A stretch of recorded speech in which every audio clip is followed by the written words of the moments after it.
Welcome to the Untrapped podcast, where we're motivated and inspired about success, small business, and personal development. And now, Keith Kalfas. What's up? I'm Keith Kalfas with the Untrapped podcast. We have a special guest for you, Chase Gallagher, $2 million in business, 12 employees in Philadelphia. And bro, I've seen this guy on social media, seen him on TikTok, Instagram, and he's always smiling. Because he's getting paid and he makes it look easy. And I'm so excited to actually, I was in Vegas about a week ago and I met him in person. He was there. We were at a jobber conference learning about some top secret AI stuff. And I turn, there's Chase. He's smiling, comes up, shakes my hand. Bro, we've seen each other on social media. We got to meet in person and I'm so impressed with how professional he is. Even at one point when he was talking during the meeting, I was like, dude, this guy, he's going to be a billionaire, bro. So we decided to do a podcast and I want to interview him, especially for you guys, if you've never heard of him, and talk about, bro, how did you get your business started? How did you get to where you're at? And talk about some of the pitfalls and the struggles and ways that you're 24 years old. I mean, that's the age where I came online and you're already doing $2 million in your business. Really exciting times. And so I just want to interview you, bro, on the podcast.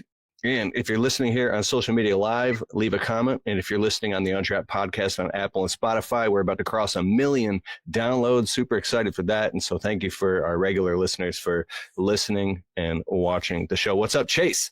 Keith, thank you again for having me, man. It's just crazy how the world works, brother. Like I was telling you in Vegas last week, I grew up, like you want to talk about how I started my company. I grew up watching your videos. Like that's how I started. I would figure out, I would watch your video and be like, all right, that's how you edge a bed. That's how you pull a weed. That's how you remove a bush. I learned that from you. That's how I got started. Bro, thank you. It's a great honor. I appreciate that. So what year was that? How old were you? Brother, I was 13 or 14 and 15 when I was like studying your videos. They were like 24 minutes, 28 minutes. And my mom would overhear, because I have you on in the car. And like my mom would be like, who are you watching? Why do you keep watching this guy? Because like you were at this point in your life, I remember you were so sentimental at the end of the day. Like you were making these videos, going through your struggles, like the honesty. And it was just like addictive to watch at that age. Dude, that's amazing, man. That's a great honor to me. If you see me looking down at my phone, I'm making sure it's live on the platforms. Yeah. That's a huge honor to me. And I just want to take a moment to let that sink in. Wow. I was the broke kid with no mentors and no social media. And you're telling me you were a young teenager watching my videos. That's really freaking impactful, bro. That's hitting me really hard right now. You're welcome, brother. Thank you. So what services did you start out? I feel like I'm very emotional right now. That's amazing. What services did you start out with when you first got started, bro? I was mowing lawns. My name was Buzzcut Lawn Care, and all I did was lawn care. That's all I knew how to do was mow lawns, weed a couple beds. And I did that from literally 13 from when I started my company. And then when I got closer to the age of 18, I was doing more and more project-based stuff, spring cleanups, planting installs, rip outs, things like that. Nice. So what services do you offer now? 2 million into the business, 12 employees. We do design and build. So majority of my revenue is designing a landscape or a hardscape or a backyard. And then we're going to install that, or it's drainage work, or it's, spring cleanups, mulching projects, full property cleanups, or it's commercial snows. Like those are my lines of revenue. Nice. Now, did you start one service at a time and grow as you went, or did you just go all in? That's a good question. I would say, technically, it was one service at a time. Mm-hmm. One service at a time. I when I was probably 18, I sold, like what you would call on your YouTube channel a French drain. You were like, you can make $1,200 a pop, 5 gutters, and they weren't even French drains. I didn't know what I was talking about. They were just buried gutter downspouts. Exactly, because I'm like, why is he calling this a fucking French drain? But regardless, I called it a French drain. My homeowners called it a French drain, and they still got the result they wanted. So it worked out. Right. But I started doing one gutter at a time. Then I would do, rip out 4 shrubs, work with my nursery, install 4 new ones, and then it just kept escalating and escalating. Okay, so Then, so you're obviously shrub trimming and mulch and decorative stone and ripping out and installing shrubs and doing all these things. Then at some point you started elevating and getting into what, designs? Yes. So did you design them yourself? Where did you learn how to design, or do you have somebody that designs for you? I have a designer. I had a designer, and I still have a designer. But basically, when I was like 19, 20, that's when I started selling designs. That's when I was like, all right, well, this client kind of wants a design. Actually, at the time, my ex-girlfriend did a couple of designs to begin with, and then we like hired a designer and stuff like that. So, like, where did you find a designer? Not asking like your designer, just where would somebody find a designer? Online on Instagram, you can search up landscape designers. You can go in these community forums. You can ask mentors. That's what I did, and I was connected. Luckily, my first real design firm found me. I forget how we got connected. His name was Kevin, and he was actually local to this area, former landscaper, younger guy, him and his business partner. And he was like, yo, man, like we worked together on some snow or something like that. We were like trying to work together on snow in the wintertime. Didn't work out. Then he reached back out early spring, was like, hey, man, I have a design firm. First design's free on us. And that's how I got started. It was a real blessing because those guys were local. So he even agreed to come out and walk the property with me with the client, talk about this, that. Kevin even gave me his contract he used when he was doing design and builds.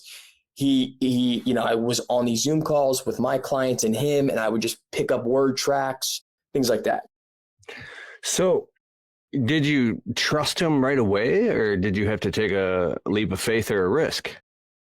I definitely had to take a risk. I would say it was a mixture, Keith, if I'm allowed to say that, because at the time I was such a newbie. Him walking on site and saying what he's saying, it's like that's the expert. I'm learning from every single sentence coming out of his mouth. So there was already you know what I mean? There was already trust, so to speak. I really want to dig in here. So do you have, well, first of all, what software do you use? Jobber, brother, Jobber. Me and you both. I know you use, what software? We use Jobber too. We're Jobber ambassadors. But what software do you use to do the landscape designs? I have no idea. Everyone asked me that in the Instagram DMs. Guys, I have no idea. I couldn't even name a landscape design software.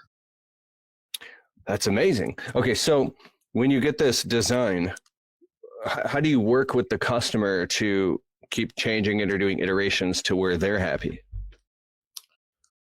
So that's done on these group calls with the designer.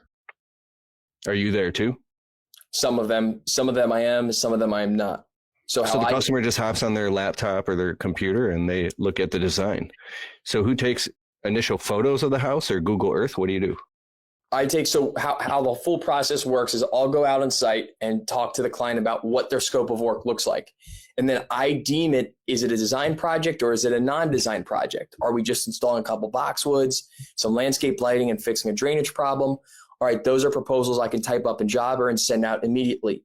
If it's like, hey, this client has a vision, but not specs, not product pick out, all these kind of unanswered questions, then I sell a design and I say, hey, this is perfect for a 3D rendering. We can do this for $1,500. It comes off the price of the project. When you do hire us, it's about a 2-week process. I take my pictures, videos based on what you said today, send it to my designer. You and my designer hop on an initial phone call. He'll render some things out. Then you hop on a Zoom call, go through the full design, make your final edits. You can sit on it for a week, come back, make another final edit. Once that design is completed, comes back to me, I get the takeoff sheet and my team and I put the proposal together. Okay, so that makes sense. I see with planting and softscapes, but what about it when it comes to like ripping out, busting up concrete and doing patio designs and luxury outdoor living spaces with kitchen areas and knowing where all the water is going to flow and drain and then sprinklers and underground utilities? Get into that a little bit. So that's where you'd have to hire an architect or an engineer firm to get approvals and plans all drawn up. And I'll be honest with you, Keith, we don't really do that type of work. We haven't gotten that level into it. Now, we do rip up concrete patios and redo stuff and things like that. But we haven't really gotten into that level of things. But that, like you're getting at, I assume, that's on a whole other level of project management, of detail, of experience. You have to really know, through and through what you're doing. I just had this memory of a customer who's like a $50,000 patio, and we were just going to seal it with sealer. And I was like, oh, you just had this installed last fall. We could just rinse it off and clean it off and spray sealer. We don't have to do anything. And so I went and got all this product, and I started sealing the steps right off the sliding door. And within I don't know, we were only there an hour. We cleaned off the patio, moved all the furniture. And it occurred to me I had no idea what I was doing, and I would probably mess everything up. So I backed out of the job, and I never back out of jobs, but I knew that I would mess it up for a fact. And I took all the product back. The customer was pissed. And yeah. So have you done any jobs where you've had to go back and fix and repair things?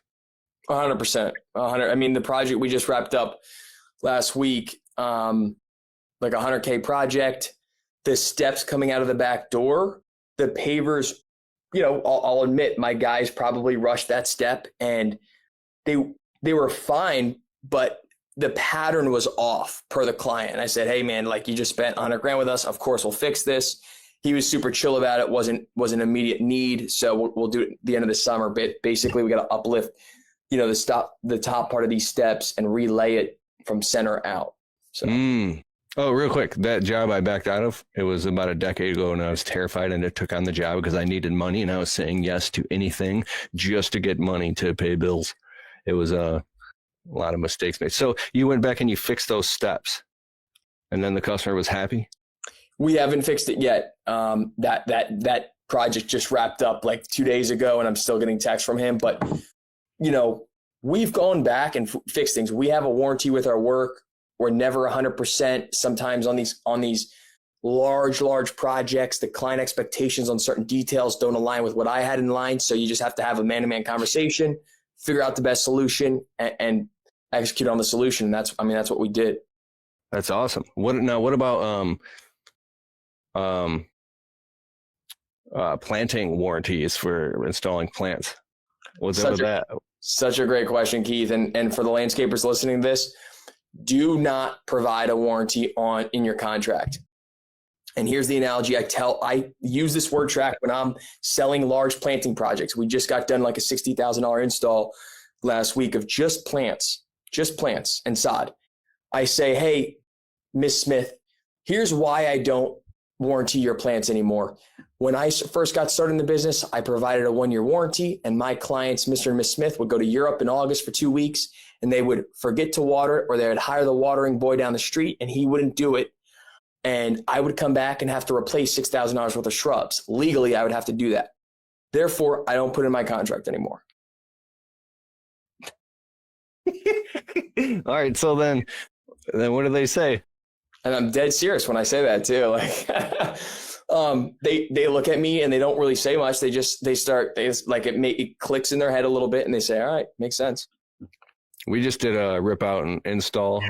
This job was $7,400. It wasn't no $60,000, but I tell the customer, I say, and I put it all in writing. It's in the contract. I say, we don't offer, we buy the plants from a certified nursery.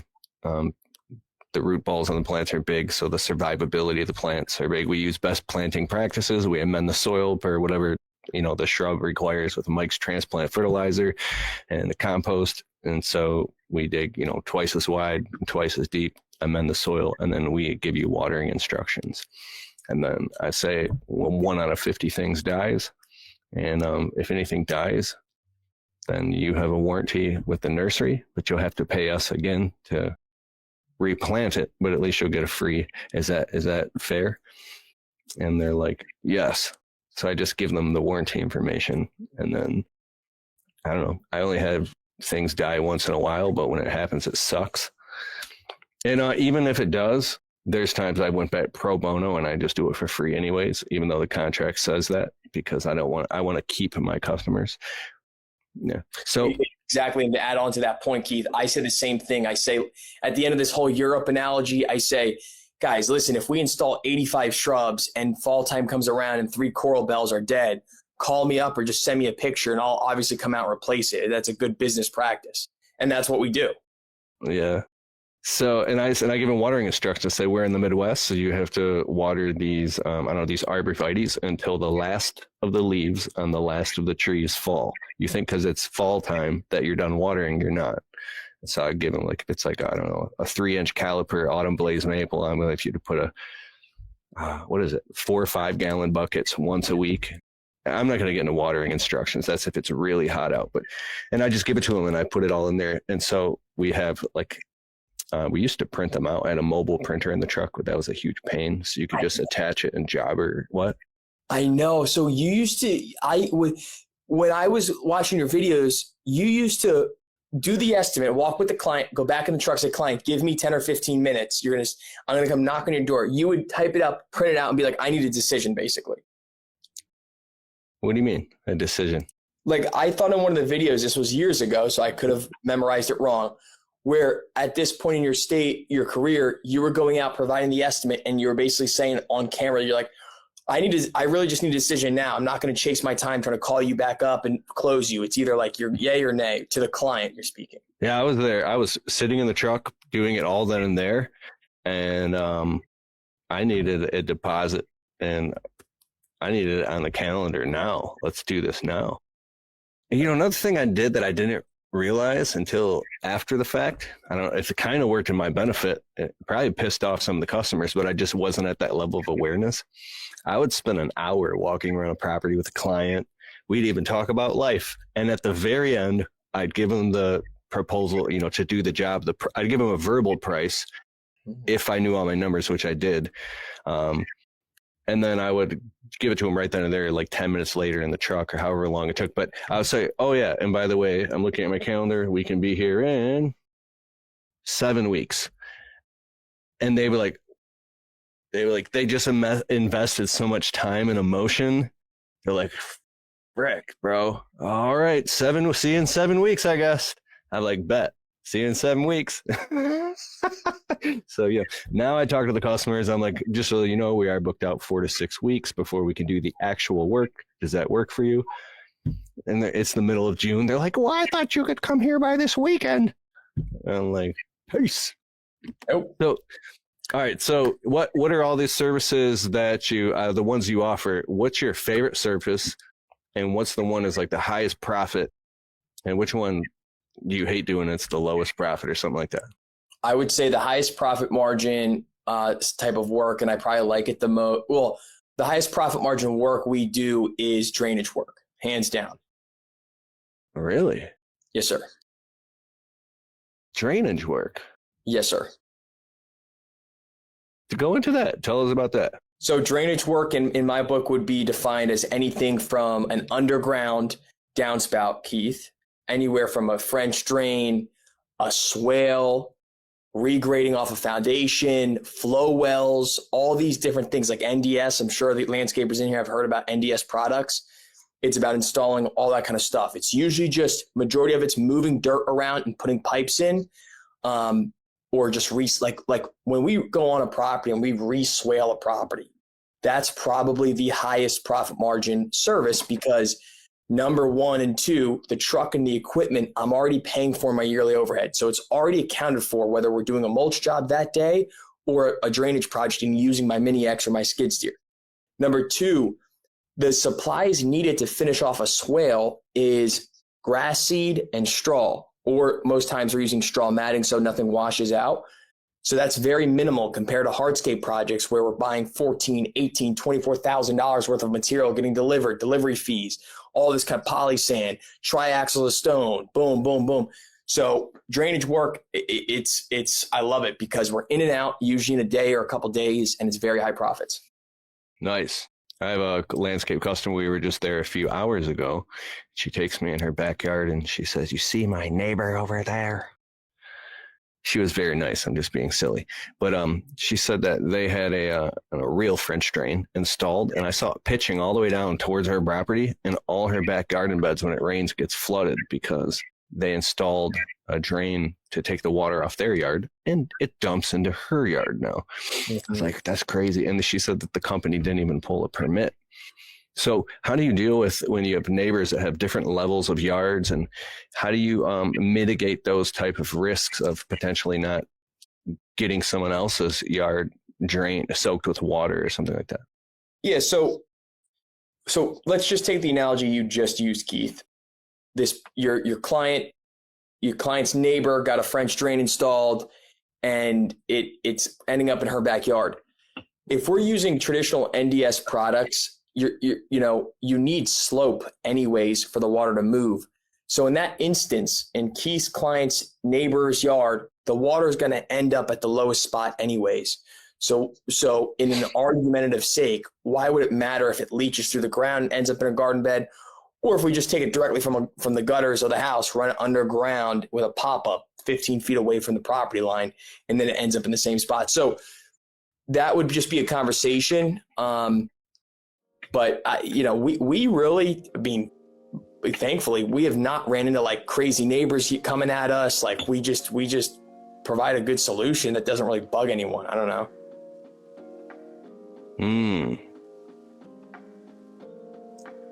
Do you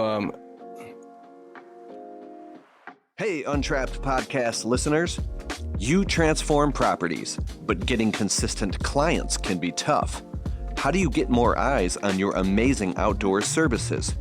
Footbridge Media specializes in helping contractors like you dominate your local market online. They build professional, optimized websites that convert visitors into leads, handling everything from design and SEO to review management. Stop being trapped by a lack of leads. Grow your home service business with a strong online presence. Open your browser and visit footbridgemedia.com/Keith today. I have so many good questions. Okay, how about this? Let me just go to the next thing. Yeah. I see all these comments coming around. I just want to give people a shout out just so they know I see here. We got Marvin Joels. What's up, buddy? He's going to be on the podcast soon from Blacktop Banter. Somebody from LinkedIn, I don't know. Dominic Marshall. Let's go, Chase. What up, though? Double duty. Appreciate you too. Thank you so much. KK's Lawn and Landscape. He says he uses Pro Landscapes, the name of the software. Nice. Adam Geringer for the love. I'm sorry. Adam Geringer, sir. Because if I would have just said it fast, Adam Geringer, but I might be disrespecting this guy. I need to show him respect if he was here right now. For the love of God, this guy's Spanish is good. We didn't speak Spanish. Sammy Hall, how to start in 2025 with $0. I have actually a whole video on that. Well, you need about $100 to get started. I bet none of y'all are sitting on a skid steer with guys laying sod right now. Who's this? Blaine Perry. Yeah. Erica Crouppen. She was just at the Vegas jobber event. Yo, what up, though? Yo, Erica. What's up? We got, okay, the Dutch cut. Looks like you got a new crib, Keith. No, this is not a new crib. It's a virtual background because it's 100 degrees in my studio right now. So I'm in my basement setup, and it's just a basement behind me. It's boring to look at, so I put on this virtual background. Should I show them the basement? Where is it? I'll go to virtual background. I'm wasting time here. There it is. There it is. We got it's just a basement. I got my own workout area back there. Everything's good. All right, back to the show. I gave everybody a shout out. What's up, the Dutch cut? Everything's good. Okay, so Chase, when you started buying equipment, I know you can start it with hand tools and stuff like that, but what was your first major equipment purchase? Were you nervous? Were you excited? Did you buy it on payments? Did you buy it cash? And what was it? It's a great question, Keith. I would say the first big piece of equipment I bought, I was 19 years old.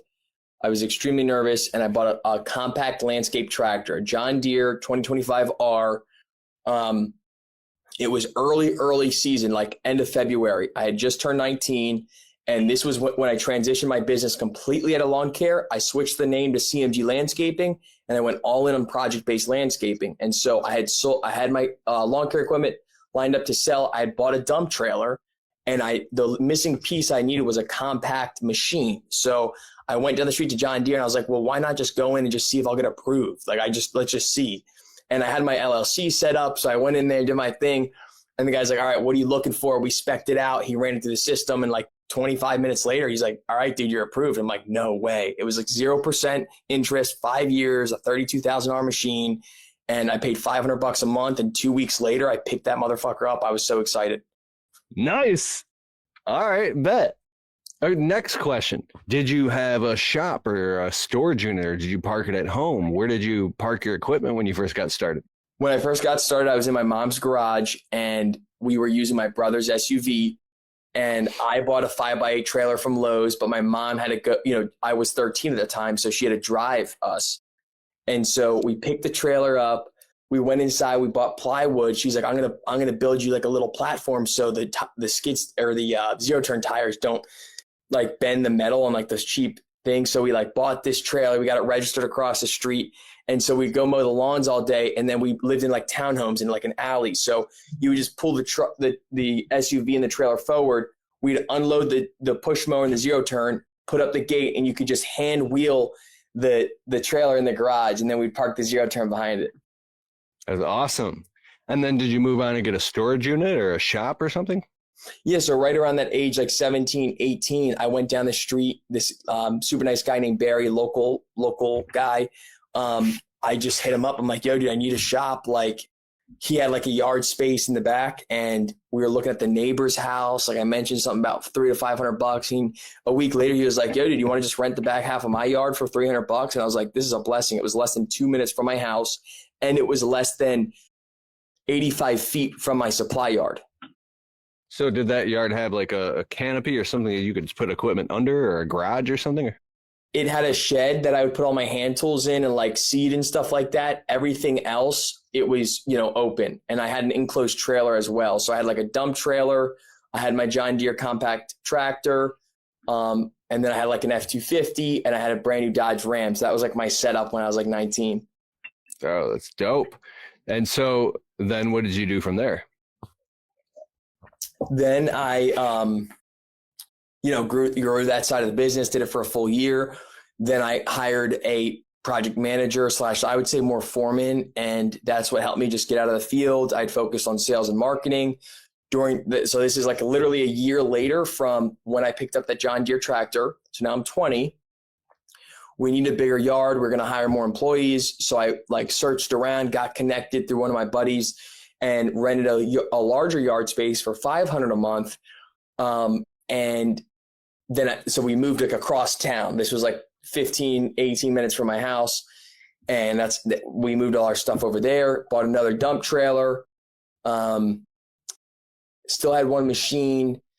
And long story short, to finish that one off, basically that's how I met the guy that I bought my property off of now. So now I own 32 acres of raw land, and we store my equipment with containers on it. And so my old landlord, Elkin, I rented for him for like a year and a half. And then I was paying him rent one day. He's like, I've been trying to sell the back half of my property. This guy hasn't come through with the down payment. I'm willing to owner finance it, And dude, I was such an eager kid at the time. I read Rich Dad Poor Dad in middle school. I would listen to Bigger Pockets all day. So I was like, Elkin, I will pay $10,000 more than whatever the fuck that guy's offering you. And he was like, really? And so we went back and forth. Long story short, I ended up buying that property, and that's where we've been ever since. Love it. How much was the property and how many acres? It was $450,000. And it was 32 acres.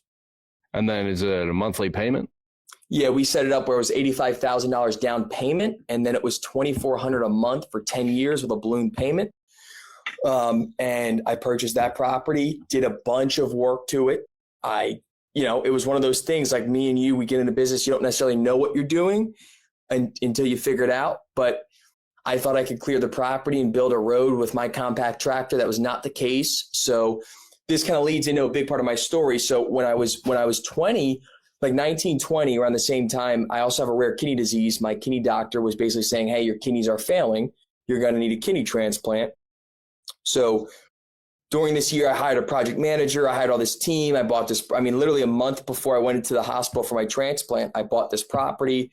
And when I was in the hospital, I was basically buying an $85,000 skid steer, like signing off on the Bobcat loan. So I bought this property, didn't realize my small equipment couldn't clear the land. And so we were talking with my foreman, like, hey, we got to get a bigger machine here. So I ended up buying a Bobcat, and that's how we kept growing. So the employees come and they park. Did you create a parking space? Do they park on gravel or something? Or Exactly. So where do they actually punch in? On the Jobber app. Oh, they just right on their phones? Yes. Oh, that's so smart. Dude, I just had this memory. I was a foreman for this huge landscape company, and it's they had a biometric hand scanner. You had to put your hand on every morning, and I was a huge conspiracy guy, and I'm like, I'm not putting my hand on the biometric hand scanner. They're like, well, you pretty much have to, or you can't work here, because I had already worked there about 6 months before they installed the thing, and they're like, we don't care. And I was like, and I gave it, and I started scanning my hand. It's a good idea, low key. So, all right. So, how many crews? Right now we have 3 going on 4. Is there a lawn crew? No, I don't mow any lawns. What about just property maintenance?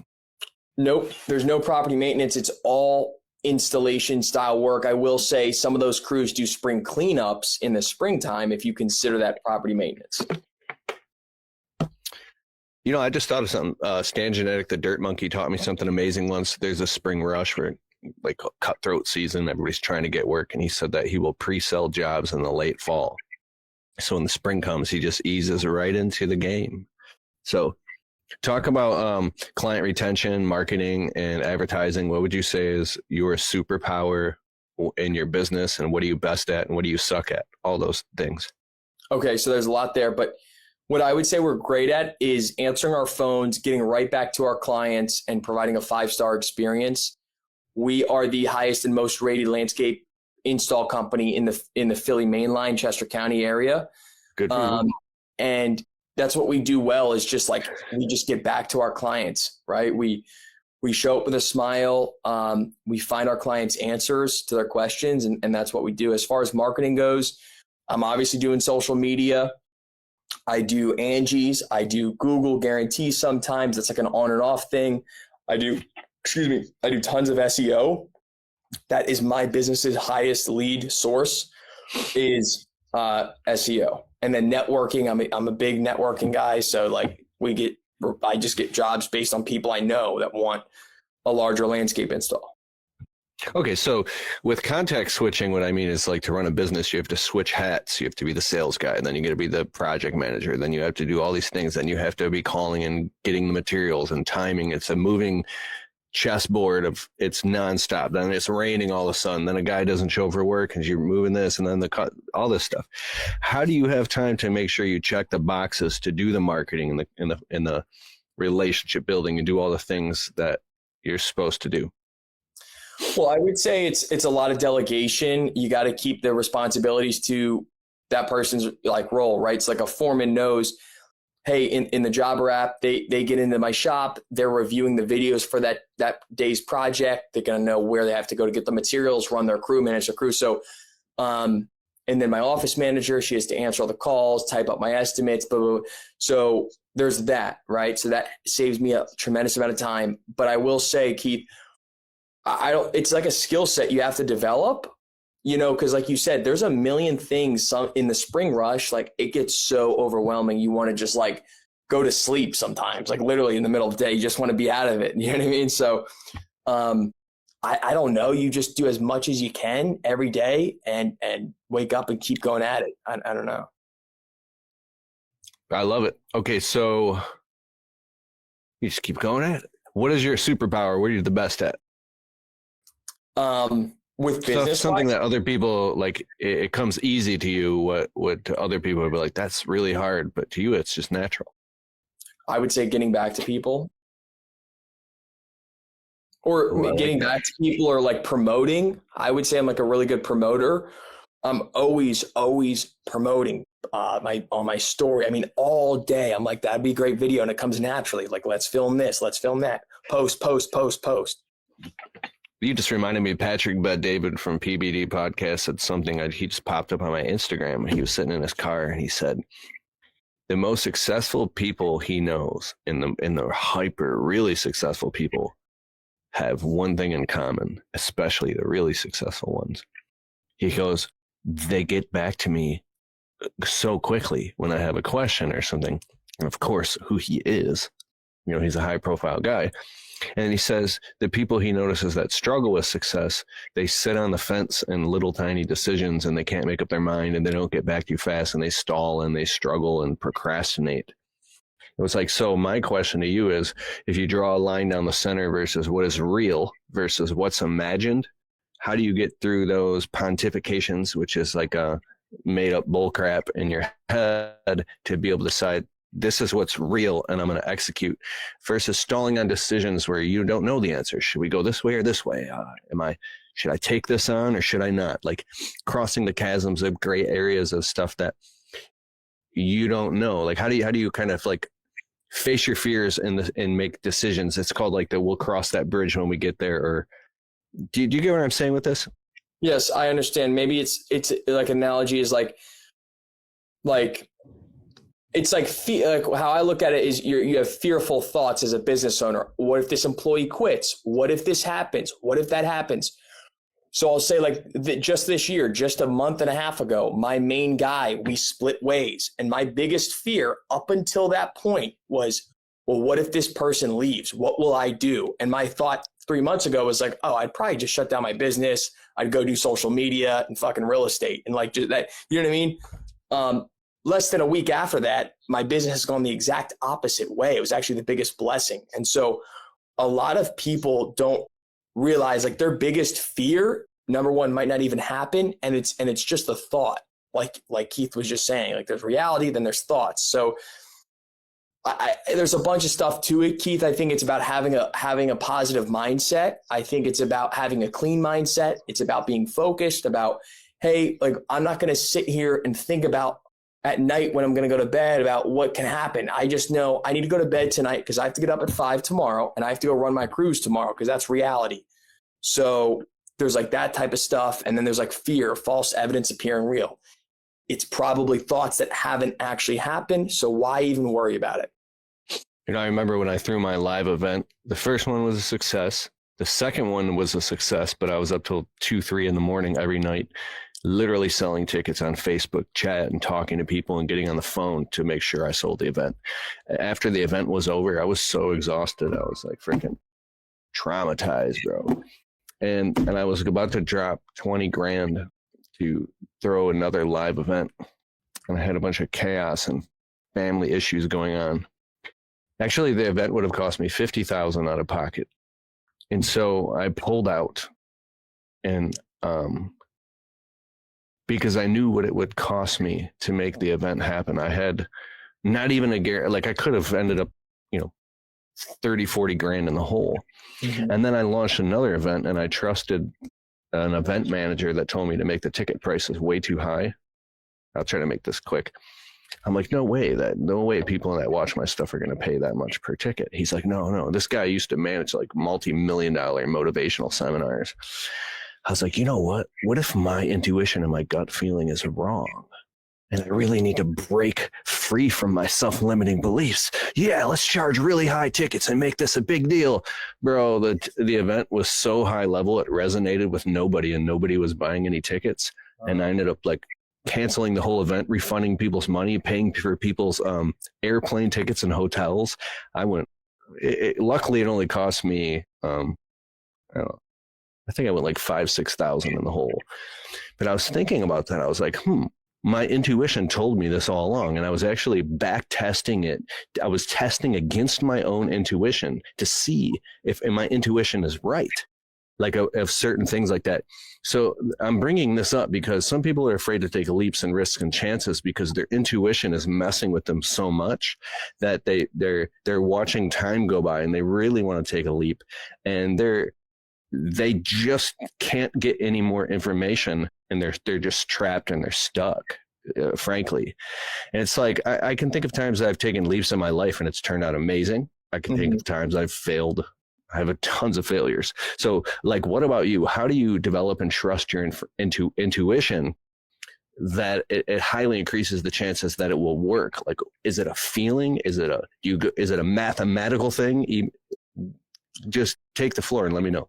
Keith, I would say this year alone has been the biggest confidence in my intuition because of what occurred with my team, my capabilities, my growth. So I would say, to answer your question, it's based off of experiences. So it's like you just experienced, you tested it. You said, I don't know if this is a good idea. It went forward. It wasn't a good idea. That builds confidence in your decision-making, in Chase's decision-making. So that's where I would say, to answer your question, comes from experiences. And so as I've gotten older, like, I'm still only 24, so I'm still new to everything, but one situation after the next, I'm building confidence. And then I think that correlates to the last part of this conversation about how do you make quick decisions and keep the ball rolling. It's about your experiences and how you've lived through those. Looking to maximize your production in the field? Ballard Products has over 300 products that can help you get the most out of your efforts every day. Ballard Products. Whether you are looking to get a better cut, keep your gear on your machine, keep your expensive equipment clean and safe, or just get the most out of your machines, Ballard has you covered. Ballard Products. Jump onto our easy-to-use updated website at ballard-inc.com to get your gear ordered today. Keep grinding. Stay safe. And have a great season. Ballard. Make sure to use the code Keith10 to save 10% on our full line of gear. That's Keith10. That, I'm picking up from that as something that you're not saying. It's just like saying, like, you can make small iterations that aren't super high risk, and then you really build that sense of intuition. You keep counting the math on the back end, and then you can take a little bit like bigger leaps. You know what I'm saying? Because from the onset of you talking, my name is Chase Gallagher. I have multi-million-dollar business. I buy $450,000 property. I buy this. I buy that. I buy it all. And some people are watching, they're like, look at me smiling. And it's like, I'm very curious, and I'm testing the intuition. I'm waiting for the laughs. All right, so damn it, I need to. But get to the point there, Keith. What's the point? Yeah. Oh, so the point is, I get dozens of messages a week of people who watch my videos, and they come and they'll not on the public chat. They'll come and they'll private DM me, and they really want to go full time in their business, or they want to launch their business, or they feel trapped and they feel stuck. And if I dig in a little bit deeper, it's because of narcissistic or toxic family members or drama going on in the household that it could be all the way down to generational curses. They feel there's something going on where they're stuck, or they're almost like being held, and they're afraid to break free. And the entrepreneurs that I know that break free, that do very well for themselves, or at least break free, they somehow have this healthy relationship with fear, and they get over the fear of repercussions if they jump out on their own. Imagine there's somebody right now, they want to launch their business, and they're terrified of that if they fail, they'll fail their family, and then everybody will hate them, and they'll be the biggest piece of crap walking. And that maybe, let's say there's a guy who is your age, he wants to launch his business. It could be a man or a woman, and he's got a toxic family member saying, don't do that if you fail. And then if they fail, there's like, oh, I told you so. Now it's your fault. It's your fault that we are losing everything because you wouldn't listen to my intuition. There's like crazy shit going on in households behind closed doors that I'm fascinated by. But then there's these really successful entrepreneurs that stuff just literally doesn't affect them. So can you speak to somebody that's wanting to launch out in their own business, and they know they have it in them to be successful, but they might have, people holding them back? Yeah, bad environment. I would just say, like, a lot of the points you just made, Keith, like, you have to take action. So, hey, I want to go full time in my business. Well, nothing's going to be full time if you're just thinking about going full time. So that's number one. Like, you got to take action. You have to lean in on that full time. If it's putting less hours into your W-2 and putting more hours in your landscaping business, if it's putting together a plan on a Word doc saying, all right, well, over the next 12 months, here's the capital I need to start my landscaping business. Here's the equipment I can finance. Here's what I net after my bills are paid for my W-2. There's certain action items anyone can do to create their goals and work their way backwards. And then the other thing too, I'm a big component on is like eliminating excuses, right? We all have, myself included, I grew up in a household, oh, this isn't a good idea. Don't do this. You need to go to college. You need to go do school. You need to do like every single day. All my entire family is all W-2 employees. They're everyone, cousins, everyone. So I would just say, yo, man, like exit out the BS, go on YouTube at night, watch guys like Keith and myself, because that's what I did when I was 13 to 18, and put action into everything. Like it just stop thinking about it, just start doing it. It's amazing. So what you said is actually the truth, right? And then as you're speaking, I see like there's two superheroes and they both have capes, right? But what people or the one superhero can't see is the other one has like a knife or a stake stuck in the back of the cape on the ground, and the person can't go anywhere because there's this thing sticking in the back of their cape. And I'm curious of what is that? And maybe if you pull hard enough, it'll just rip through and the cape will just rip in two.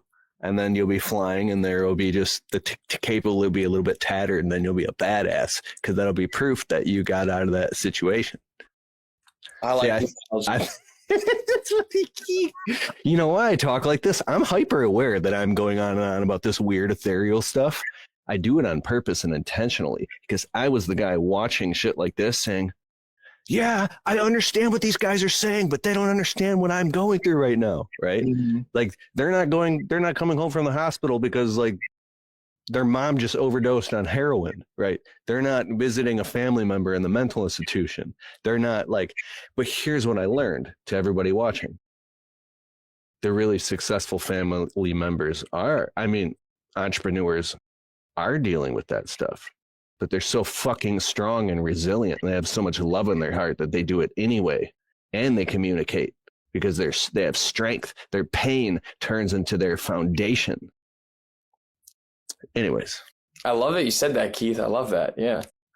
All right, let's look at some of these comments. Oh wait, I got to do a quick commercial, guys. If you want to know how to do social media in your business, so you can get more marketing going in your business, you can get more leads, get more customers.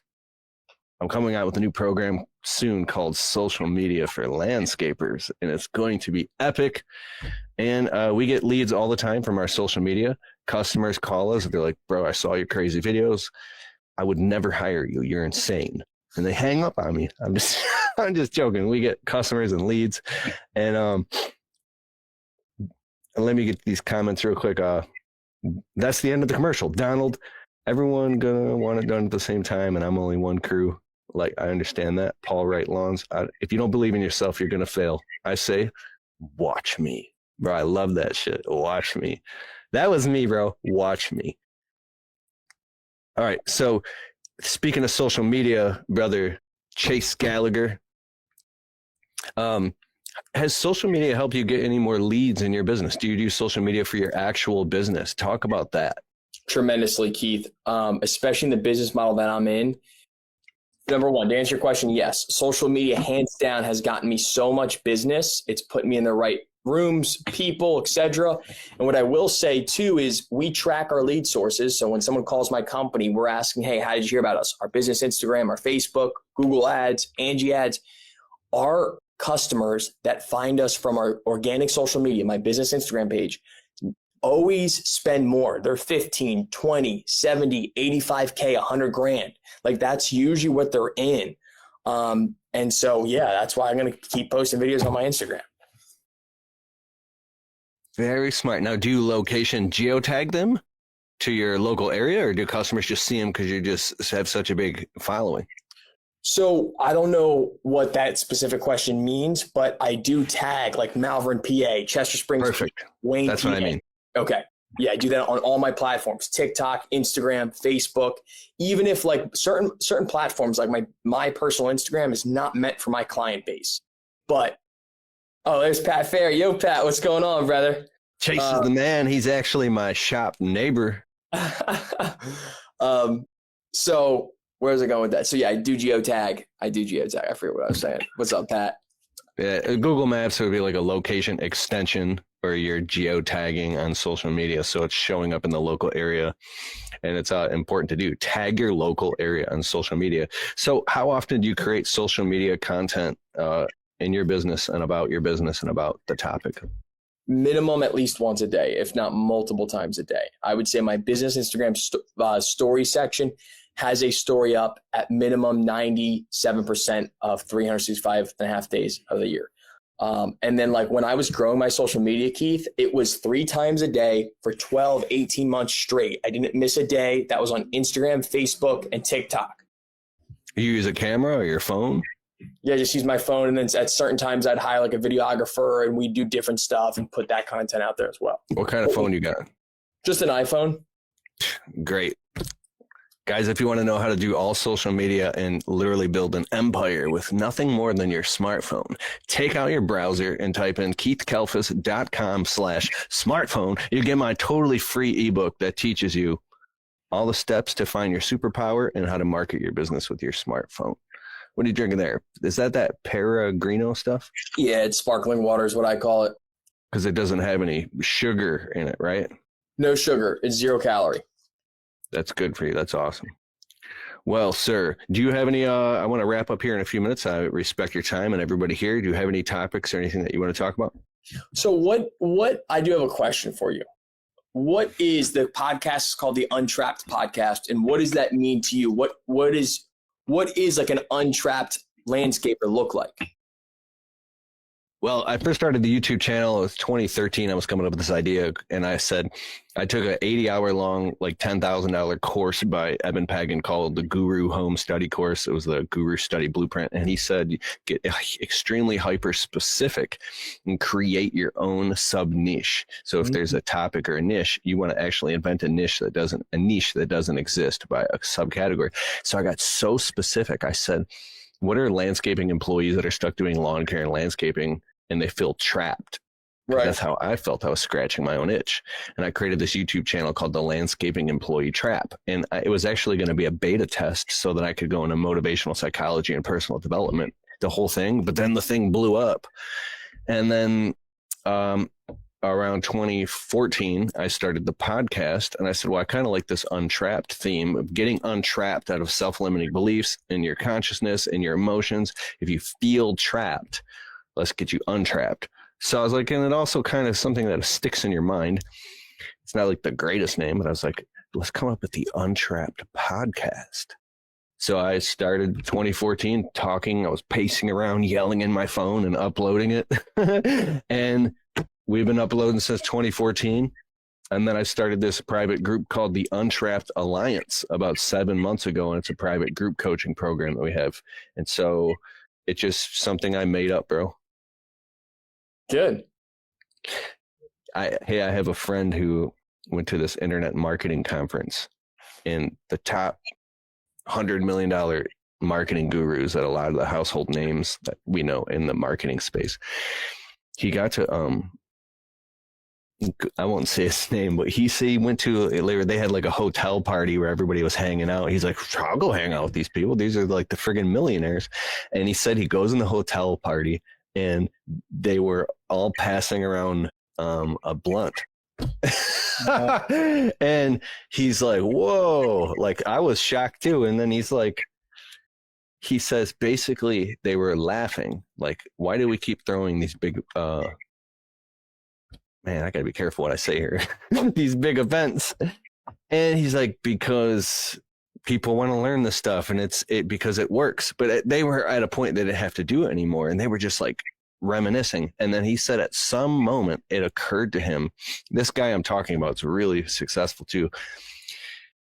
He said it dawned on him that these people that we look up to, like on social media, they're literally making it all up as they go. They're just making it all up. Mm. And I was like, whoa. So when he told me that, I was like, it's something like your nervous system has like, no, literally. I mean, I'm not talking about like, I don't want to get too deep. Like you talk about like the public administrative system and the public charitable trust and the way everything runs in our government system. This is like multi-thousand-year technology stuff. I don't know. It's way above my pay grade. I'm just talking about your little tiny business and marketing your business and how do you come up with stuff? You can literally just make it up. Right. And then you can also go find mentors like Chase Gallagher or people online, and you can buy their courses and read books and stand on the shoulders of giants and learn all the best practices and learn from other people's mistakes. But at some point, you're the inventor and the creator of your own friggin' reality. Is there anything in your landscape business or in your social media that you had an idea and you literally just made it up and it worked? In regards to like a project or social media? Any of the above. What is something you got excited about in intuition and you just ran with it and it took off? I don't know specifically that answer, but I will say this, Keith, and I tell my students this all the time in my coaching program, like document, don't try to create, right? Because like you're as a business owner, we have 1,000 hats already. So we can't really like finesse a creating, but all I do is document. I'll be on a job site. I'll just explain what I'm doing, point the camera at my face so people understand who's talking, who, you know what I mean? Who's running the business. So I just document. Really? That's amazing. So you fall in this category of like, you're obviously an overachiever, but you're kind of gifted because if you go on Chase's social media, it looks kind of like it's planned. There's something about you know what it is? It's your quality of your presence. You're very present. You're looking in the camera, you're smiling, and it comes across as very high end and professional, but it's just you being you. Mm-hmm. So what is the secret formula? Or what are you doing to make it be that way? If you are looking for the greatest software ever to run your business on, go to getjobber.com/Keith. You can create proposals, invoices, collect payments, and track your entire business directly on the Jobber smartphone app. If you want to get a totally free trial of Jobber right now, open your browser, type in getjobber.com/Keith, and after the trial, if you decide to sign up with Keith's link, you'll automatically get 20% off your first 6 months. So what are you waiting for? Go to getjobber.com/Keith.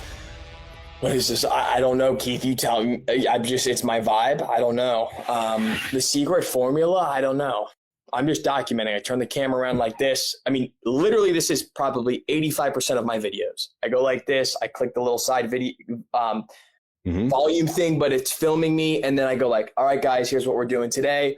And then a lot of times I'll turn around like this because like I'm a Logan vlogger, you know what I mean? And I was like, all right, guys, if you know, 484-901-6635, that's all I'm doing 90% of the time. And I'll pop that up. So when you smile, you smile all the time. Are you actually happy, or is it a habit? Or what if you wake up on the wrong side of the bed and you're cranky and you're upset and do you ever feel negative, or you have to force yourself to make a video, or do you just not make videos that day? I will say yes. There's like vibration days where it's like if it's raining out and shit's like, and I'm like just so mellowed out, I'm just like sitting there like I have to force myself to make something, or I'll go back on my camera roll, find something and post it. I will say 90% of the time, how you see me in Vegas, how you see me here, this is how I am. Like I wake up, since elementary school, my elementary school teacher's been telling my mom that when they come in and talk about the progress, like, oh, he's just always smiling in class. Like I've just always smiled. I was a kid, ADHD. I was the class clown. I always won the class clown award every single year, no matter what. And I was doped up on the most ADHD medication and Ritalin. The doctors say, just increase the doses. I'd cry in the morning. My mom, just take it. Oh my God. Sorry, man. So what I'm doing here is I'm being the in-between person because I like to be the bridge for people who are struggling with self-esteem and they really want to become great in their lives. And I want them to know that no matter what you came from or where you came from, that can be a foundation of strength again And Tony Robbins says sometimes we underestimate, what is it? We overestimate what we can do in a year, but we underestimate what we can do in, what is it, 10 years? I thought it was 5. 5 years. So it's like your dreams actually can come true. You can build yourself to be the person you dream. Stan Genetic, he says, be yourself with the volume turned all the way up. So if you're insecure on camera on your phone, or you're afraid to make content, just be insecure on the camera. Like, yo, I don't normally do this, and I feel like I suck, but I have courage and I'm brave, and I'm gonna make this video right now, and I want to show you this property that we're working on. We love what we do. We love taking care of our customers, and we're doing this landscape job right now. And if you have hyper vulnerability when you're just videotaping yourself with your iPhone, and you're authentic in your vulnerability, even though you're nervous or insecure, that will come across, because the highest version of yourself that you can vibrate is that of authenticity, right? Mm-hmm. And if you practice and you keep doing the iterations and getting your reps in, it'll get to the point where it becomes natural. Dude, and Keith, like, to speak about your point about building self-esteem, I love that. Like, it's all about, like you just said, it's about getting reps in and building habits. I used to be in 9th grade. I used to be the fattest kid in my high school. I used to walk to the gym after school. Kids would throw shit at me, call me fat from the buses. Like, crazy stuff. And so, really, that happened to you? Yes. I'm sorry, brother. It's all good. You know what we're talking about, how like that pain is your foundation for success.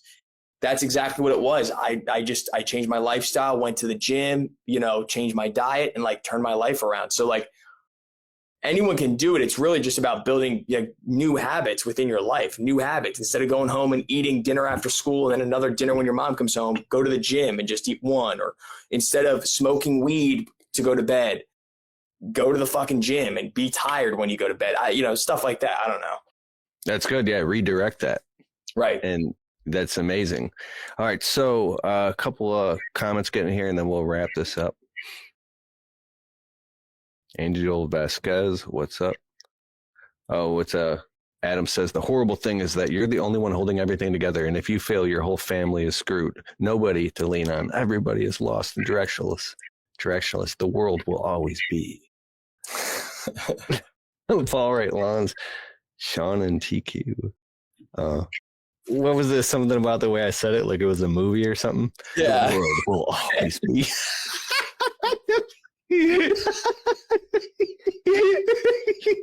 This guy's like sitting there, like the poor guy's probably sitting there, like, I don't know, crying behind on his mortgage, trying to feed his family, and we're like, no. I don't mean it like that, bro, at all. Adam, you got this, brother. He's probably laughing right now, because I love it when people get dramatic, because I don't mean dramatic in a bad way. But the horrible thing is the only one holding it together.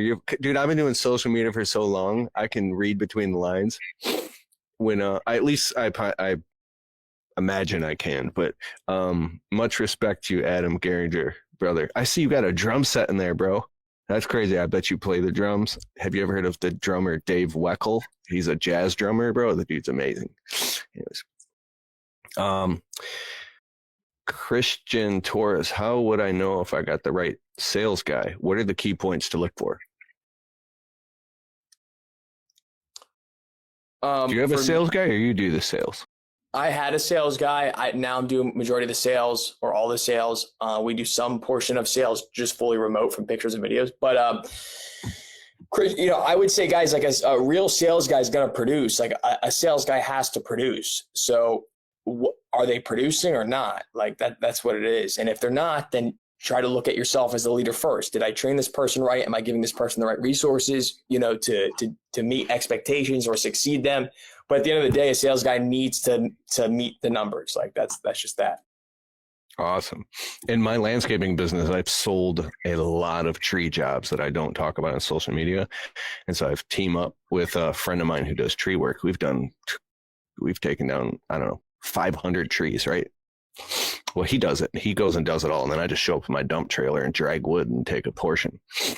So it's not my actual tree job, but we've been on jobs before when I just sold the job. You know what I'm saying? So he'd be like, this is in the past. He'd be like, what in the hell were you thinking?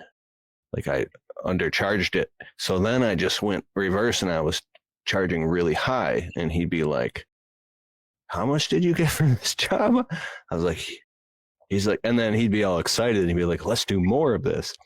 And I've thought about, I always wonder what it would be like to just do sales full time. Because in my business, I got to the point where I was just doing, I still have my business. We just work all day, but just doing sales and marketing only. And I felt like I was going insane, not doing any of the work. It was a crazy feeling. What to look for in a sales guy. It's amazing. Okay. Is there anything else you want to bring up or talk about before we wrap it up, brother? No, we can finish answering people's questions if they want. You guys got any questions for Chase? I would love to have you on if you'd be open to be on my Untrapped Alliance private group to teach our group much more. It's instead of this being like wide, broad topic podcast, we would go an inch wide and a mile deep and actually teach people how to get their business to the next level. Let's do it. I'm down. All right, guys, open up your browser, go to keithkalfas.com/alliance, ALLIANCE, and sign up for the Untrapped Alliance, and you instantly get access to all the replays in there as well. That's where we go deep. It's the next level if you're really serious about your business. You do snow, right? Yes, sir. Commercial snow. How many trucks and blades and snowblowers do you have? 3 snow trucks, salters, and plows. And then we have like 1 skid steer, 2 compact machines. But it's, to be honest with you, my snow business is not like a big part of my business. I knew a guy who did snow only, and he took the summer off. Think about that. Yeah, I like that. And like he had like locked down like huge multi-million-dollar contracts. So it was the opposite of the landscape life. Here we go. Watch the Collapse podcast. I just started my business. I have 1 client and 2 days off extra a week. Looking forward to more. Well, congratulations, brother. Is that like a sacred geometry is on his profile picture? I forgot what that is. That like a, I don't even want to say it because it's like the Illuminati thing. It's sacred geometry. It's like a tetrahedra. It looks kind of like the flower of life, but it's not.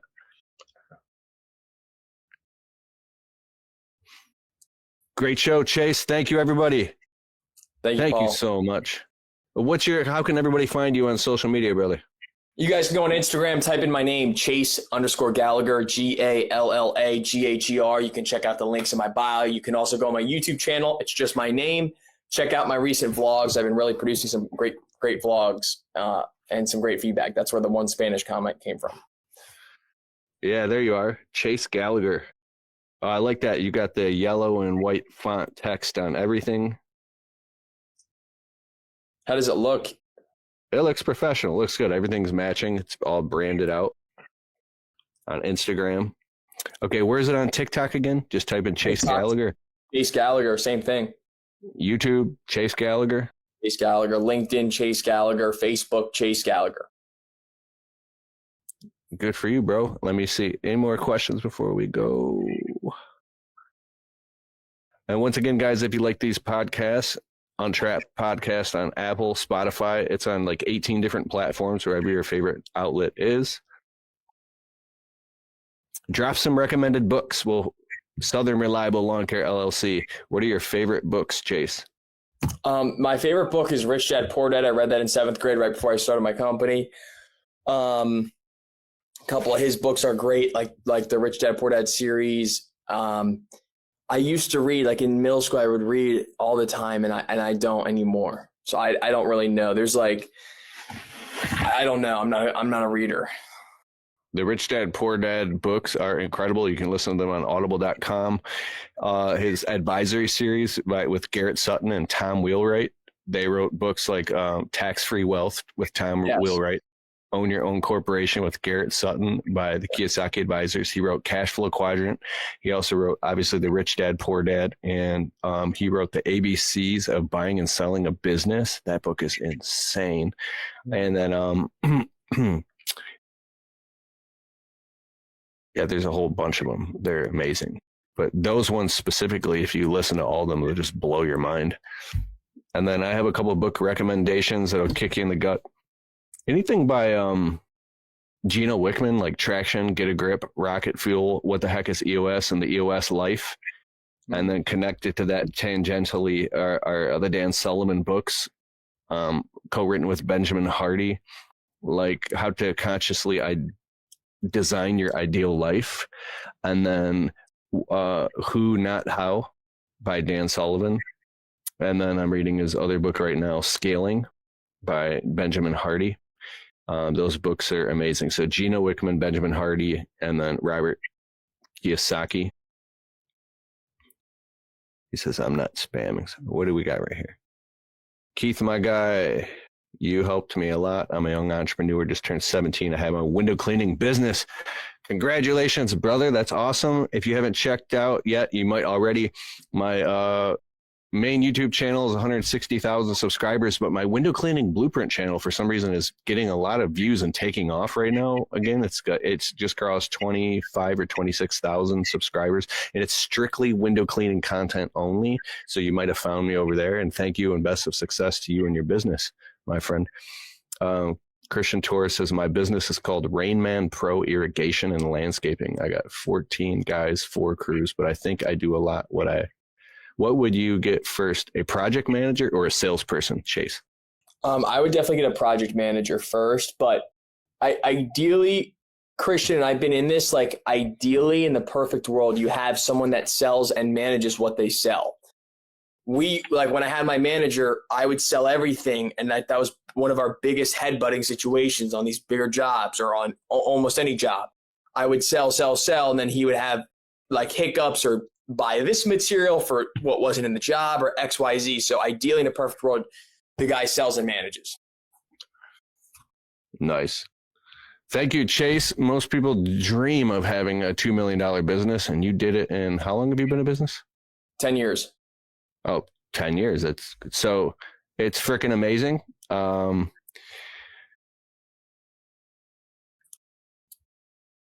you take Sundays off at least? I don't. I do certain times of the year, but from March 15th to, July 15th, I probably don't. Nonstop, bro. Yes. Crushing it, bro. Thanks so much for being on the Untrapped podcast. Everybody go check out Chase Gallagher on all social media platforms. And thank you so much for joining us on the show. Anytime, Keith. Thank you again for having me. It's crazy how the world works, man. I used to watch your videos, and now we're creating content together. Bro, my honor. Hey, I hope you liked the show. And if you like the Untrapped podcast and you get value from it, can you please take a minute and go over to Spotify and leave it a well-worded positive 5-star review? It helps boost the rankings on Spotify so the show can get to more people. Therefore, these messages can get out to more people and inspire more people so then they can go out and start their small businesses and crush it and get to the next level. It's a huge deal. All right, I'll see you in the next show.